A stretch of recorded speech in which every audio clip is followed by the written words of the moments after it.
Hello, আজ আমরা যেটা শিখবো সেটা হলো ফটোশপের কিছু বেসিক শর্টকাট, যেটির মাধ্যমে আপনি আপনার কাজকে খুব দ্রুত করতে পারবেন। তো চলুন কথা না বলে শেখা যাক সেই বেসিক কিছু শর্টকাট। তো আপনি ফটোশপে কোনো ফাইল খুলতে হলেই আপনার সবসময় খোলা লাগে, সেজন্য আপনি যে ফাইলটি খুলতে চান সেটাকে আপনি কন্ট্রোল ও দিয়ে ওতে ওপেন, কন্ট্রোল ও ওপেন দিয়ে আপনি এখান থেকে ফাইল খুলতে পারবেন। তো আমি এখানে কতগুলো ফাইল আমি খুলে রাখি কাজের সুবিধার জন্য, ওপেন দিলাম।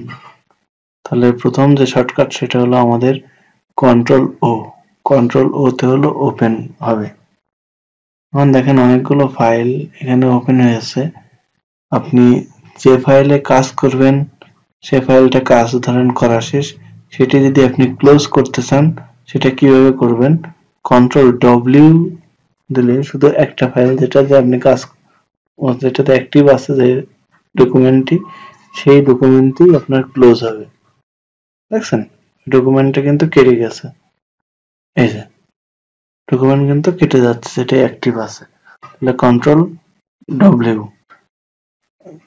আবার যদি এখানে দেখতেছেন 1 2 3 4 5টি ট্যাব আছে, 5টি ট্যাব একসাথে কাটতে চান, সেক্ষেত্রে আপনি কন্ট্রোল অল্টার দিয়ে ডব্লিউ দিলে আপনি একবারে কেটে ফেলতে পারবেন।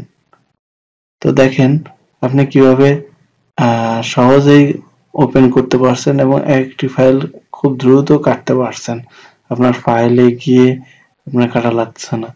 আবার যদি আরেকটা শর্টকাট সেটা হলো নতুন ফাইল নেওয়ার জন্য আপনি কন্ট্রোল এন দিয়ে নতুন ফাইল নিতে পারবেন। ঠিক আছে? এভাবে করে অনেক শর্টকাট আমাদের ফটোশপে রয়েছে, যেটি দিয়ে আপনি আপনার কাজকে খুব দ্রুত করতে পারবেন।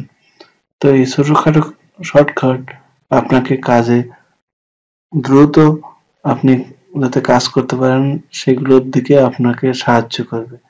তাই আমাদের ফটোশপের শর্টকাট গুলো আরো বেশি করে আমাদের জানতে হবে।